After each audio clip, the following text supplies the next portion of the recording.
Opozicija niekaip negali suprasti, kokia čia nauda miestui ir šaliai, kai koncesininkas taškosi milijonais kazino, o visas rizikas galiausiai savo norų prisijima miestas. Aš tų pliusų iki šiol taip ir nesuprantu. Ką jūs matot koncesijos sutartyje ir tame kelyje pasirinktame tokio gero lyginant su paprasta rangos sutartimi, kad yra verta tiek stengtis, nepaisant to, kad ir rizikos indeksavimo pavidalu atiteko savivaldybei ir miestui, verta taip ir tiek stengtis jį išgelbėti. Savivaldybės vadovai atkakliai tikina, kad tai, kas atsitiko su tuo iki beveik 160 milijonų išbrangusių stadionų, yra geriausia, kas galėjo nutikti, nes nieko geriau ir nesugalvosi. Mes, kas liečia administraciją, nuoširdžiai manome, kad jeigu mes norime turėti tokią infrastruktūrą mieste, tai yra pigiausias ir greičiausias būdas tai padaryti.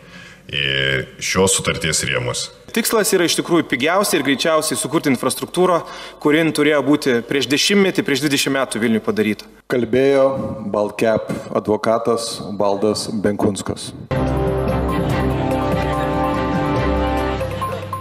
Nacionalinio stadiono klausimas vėl grįžo į Vilniaus miesto tarybą ir iš esmės reikia išskirti kelis dalykus. Pirma, tai principinė problema. Šitas nacionalinio stadiono koncesijos projektas yra ydingas nuo pat pradžių, per brangus, netitinka poreikių ir iš tikrųjų daug geriau būtų buvę jo niekada nepasirašyti ir nedaryti. Nacionalinį stadioną reikia statyti kaip tiesiog stadioną, o ne kažkokį daugiafunkcinį centrą, kai daugybė miestų šiaip reikalingų funkcijų ir paslaugų sutelkiama vienoje vietoje, ten susidaro garantuotos problemos infrastruktūros srityje ir taip toliau. Tai, kas atsitiko, kad Baltcap, konkrečiai tas Stepukonio istorija, neva tai pralošti milijonai ir faktinis nemokumas bendrovės suteikia tobulą galimybę Vilniaus miesto savivaldybės administracijai nutraukti sutartį dėl koncesininko kaltės ir išsivaduoti nemokamai iš šitos peklos, į kurią įstūmė praėjusios kadencijos taryba balsuodama už koncesijos sutartį, kurią mes beje nacionalinis susivienimas jau tada 21 metais sakėm jokių būdų nesirinkti ir nebalsuoti. Bet savivaldybės administracija kategoriškai laikosi, kad negalima nutraukti sutarties ir bando išgelbėti sutartį, pasisamdė brangiausius advokatus tam, kad įrodinėtų, kaip kalta pati yra šitoje situacijoje ir kaip vis dėlto privalo gelbėti tą sutartį, privalo indeksuoti. Tikrai akivaizdžiai neprivalo, nėra tokios pareigos ir yra visas galimybės tą sutartį nutraukti. Bet vis tiek renkamasis kelias indeksuoti ir mes matėm vasario mėnesį vykusiam posėdį valdantieji pagal opozicijos ir valdančiųjų linijas, tai yra Tėvynės sąjunga ir Laisvės partija nubalsavo drausmingai už tai, kad indeksuoti, kad padovanoti tuos milijonus koncesininkui, su mintimi, kad perims jo įsipareigojimus ir darbus darys jau ponas Avulis.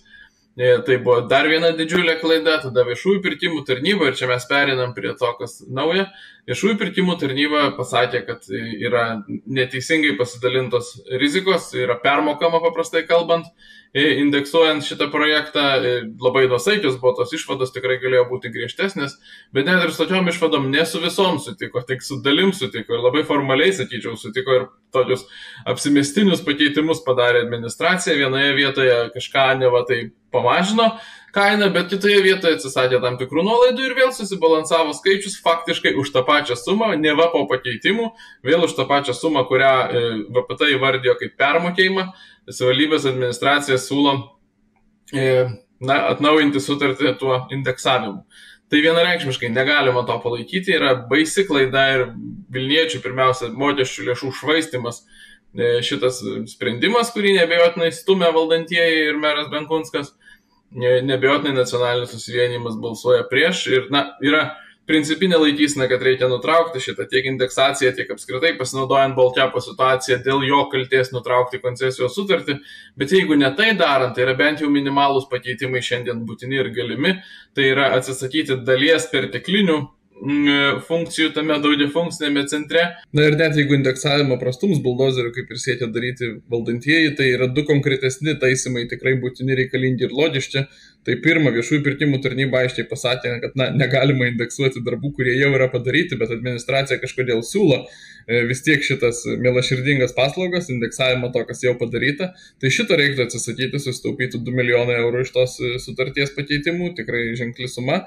O kitas klausimas dar didesnės apimties, tai yra neformaliojo ugdymo galimybės planuojamam daugiafunkciniam centre. Ten dabar yra numatoma statyti profesionali krepšinio arena, neatsimenu, kelių tūkstančių žiūrovų vietų ir neva joje galėtų vykti neformalus ugdymas, de facto kaip fizinio pamokos, sporto būreliai kažkokie. Ir mes turim patikėti, kad profesionalaus krepšinio arenoje su daugybė žiūrovų vietų vyks tokie užsiėmimai moksleiviams. Tai jeigu tai iš tikrųjų vyktų, tai būtų be proto ir racionalu. Atėję į komiteto posėdžius, bent jau miesto plėtros komitete, savivaldybės pasamdyti teisininkai, kiaulės akimis ciniškai žiūrėdami sakė, kad viskas čia gerai, ne mūsų problema, koncesininkas prisiima nuostolius, jeigu taip vyks. Ir mus tas tenkina. Tai arba koncesininkas, vadinasi, sąmoningai pasirenkamas visiškai iracionalus ir netinkamas jokiam darbui, arba kaip greičiausiai yra iš tikrųjų tiesiog, net ir neplanuojama iš tikrųjų realizuoti šitų tikslų ir jūs visus suderinti taip, kaip žadama ir dėliojama viešoje komunikacijoje. Tai šitos dalies konkrečiai tos arenos statybų atsisakius, taipogi būtų sutaupyta dar mažiausiai 5 milijonai eurų. Ir tiesiog būtina ir iš tos sprendimus priimti, bet jokių pakeitimų neprisileidžia valdantieji, nori padaryti viską taip ir ne kitaip, be jokių mažiausių pokyčių nuo mero Benkunsko pateikto plano ir kadangi balsų užtenka, tai kol kas taip ir yra elgiamasi, bet mes visi turim žinoti būtent, kad taip ir vyksta.